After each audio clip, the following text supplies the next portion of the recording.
लोग गवाह हैं उनको झूठे मुकदमों में जेल भेज दिया जाता है और दूसरी तरफ झूठे इल्जाम में लोगों को फंसा कर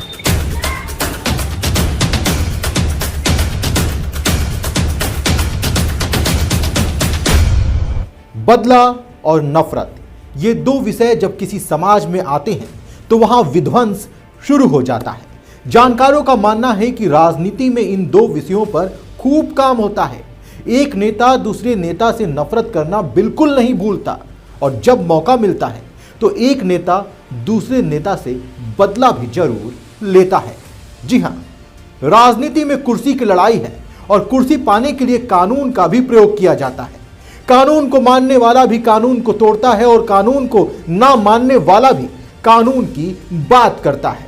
राजनीति कुछ ऐसी ही है साहब कि सत्ता पाने के लिए लोग जनता की समस्याओं को भूल जाते हैं। सत्ता पाने के लिए जनता के विकास को रोक दिया जाता है क्योंकि वो विकास किसी ना किसी जनप्रतिनिधि द्वारा किया जाता है और वो जनप्रतिनिधि किसी ना किसी का दुश्मन बन जाता है। जी हाँ, ये सत्ता की लड़ाई है, ये कुर्सी की लड़ाई है। इसमें बातें खूब होती हैं और अब बातों के साथ साथ कानून के साथ खिलवाड़ भी होता है। कानून मानना ना मानना राजनेताओं के लिए अब हाथों के मैल के बराबर सा प्रतीत होता हुआ नजर आता है। खैर, गाजीपुर के पूर्व बसपा सांसद अफजाल अंसारी 27 जुलाई को जेल से रिहा होकर अपने पैतृक आवास मोहम्मदाबाद फाटक पहुंचे। यहां अपने समर्थकों और वहां उपस्थित लोगों को उन्होंने संबोधित किया।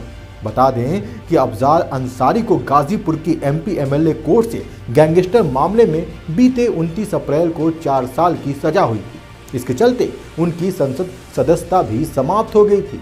इसके खिलाफ अंसारी हाईकोर्ट गए थे, लेकिन वहां उनकी सजा पर रोक नहीं लगाई गई, मगर 3 दिन पहले इलाहाबाद हाईकोर्ट द्वारा उनको सशर्त जमानत दे दी गई, जिसके बाद गुरुवार शाम को वो जेल से जमानत पर रिहा हो गए।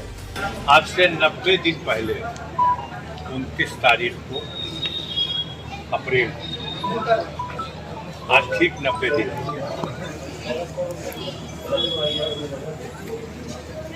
आप लोगों को खबर मिली होगी, मुझे एक मुकदमे में 4 साल की सजा का ऐलान हुआ और फिर जेल जाना। अब हाईकोर्ट से जमानत हुई और आज 90 दिन के बाद हम जेल से रिहा हुए हैं। इसमें आप तमाम लोगों की दुआ, गरीबों की बहुत काम आई।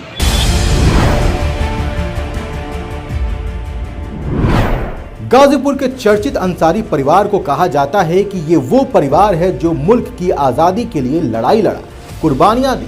इनके पूर्वजों ने अपनी जमीनों पर गरीब असहाय लोगों को बसाया। अब यही बात अफजाल अंसारी भी कहते हुए नजर आ रहे हैं।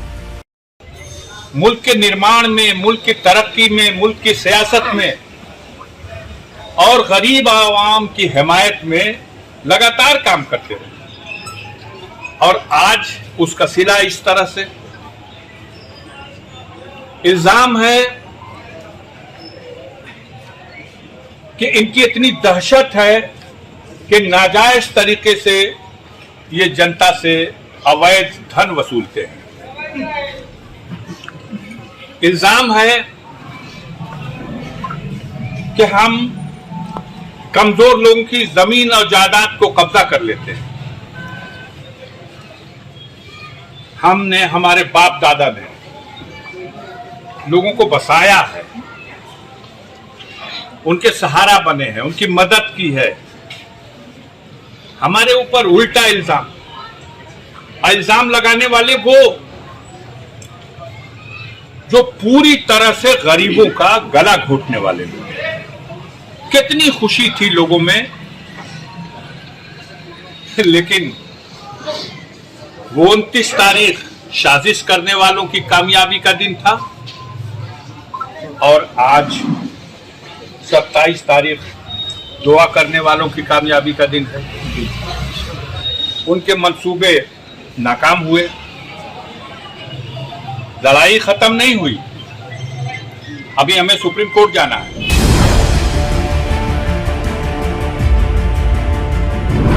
इस दौरान अफजाल अंसारी ने भाजपा पर जमकर निशाना साधा। उन्होंने कहा कि भाजपा के नेता थाने में घुसकर मारपीट करते हैं तो उन्हें 1 साल की सजा हुई, राहुल गांधी को 2 साल की सजा हुई, मुझे 4 साल की सजा हुई ताकि सदस्यता जा सके, और जिसे 1 साल की सजा हुई उसका क्या, उसकी तो सदस्यता जाएगी नहीं।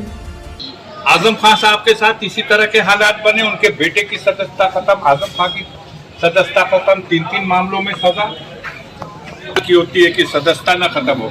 अभी इसी हफ्ते भारतीय जनता पार्टी के एमपी की सजा हुई है, थाने में घुस के लूटपाट करने और मारपीट करने की थी, 1 साल की सजा, ताकि सदस्यता भी न समाप्त हो, जेल भी न जाना पड़े। और हमारी 4 साल की सजा इसलिए कि सदस्यता भी समाप्त हो जाए और जेल भी जाना पड़े। बात नहीं है, 2-4 महीना और ये जालिम हुकूमत में बैठे हुए और उनके लोग जितना जुल्म उठाते, कुदरत की तरफ से एक विकल्प बन गया और यकीन मानिए वो विकल्प इनकी नींद हराम कर चुका है। जो एक विकल्प तैयार हुआ विपक्षी दलों का, वो 24 में किसी भी कीमत पर ये लौट के आने वाले नहीं हैं। इनका खात्मा, इनकी हुकूमत का खात्मा होना निश्चित।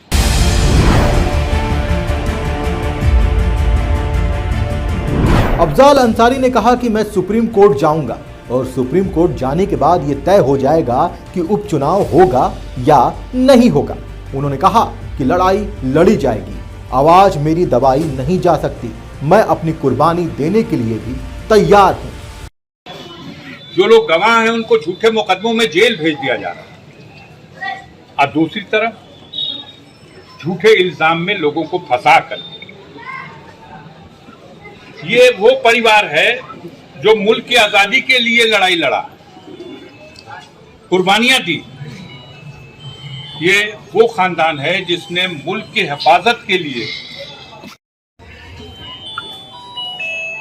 हमारे लिए उनका इस तरह का फैसला, एक तरफ बड़े माफियाओं को बचाने के लिए पूरी हुकूमत लगी हुई है, सारी एजेंसियां लगी हुई है, खुली महंगाई, भ्रष्टाचार, बेरोजगारी, महिलाओं पर हो रहे अत्याचार, इस सवाल पर कोई बात नहीं होगी। चलिए फिर मुलाकात होगी, हम भी थके हुए हैं, परिवार में भी जाएंगे, फिर अब रहेंगे। कल जुमा भी है, मुहर्रम की 9 तारीख है। बड़े अमन व अमान से आप लोग मुहर्रम के इस त्यौहार को जिस तरह से मनाते हैं अपने रस्मों के हिसाब से मनाइएगा, लेकिन अमन व अमान से और भाईचारे के माहौल। 4 महीना और ये जालिम हुकूमत में बैठे हुए और उनके लोग जितना जुल्म उठाते, कुदरत की तरफ से एक विकल्प बन गया और यकीन मानिए वो विकल्प इनकी नींद हराम कर चुका है। जो एक विकल्प तैयार हुआ विपक्षी दलों का, वो 24 में किसी भी कीमत पर ये लौट के आने वाले नहीं हैं। इनका खात्मा, इनकी हुकूमत का खात्मा होना निश्चित है। अब वो बेचैनी में, इस दौर में जितने लोगों का गला काट गए, तो हम भी अपनी एक कुर्बानी देने को तैयार हैं, कोई बात नहीं है। लड़ाई लड़ा जाएगा, आवाज मेरी दबाई नहीं जा सकती। अभी मैं जाऊंगा सुप्रीम कोर्ट।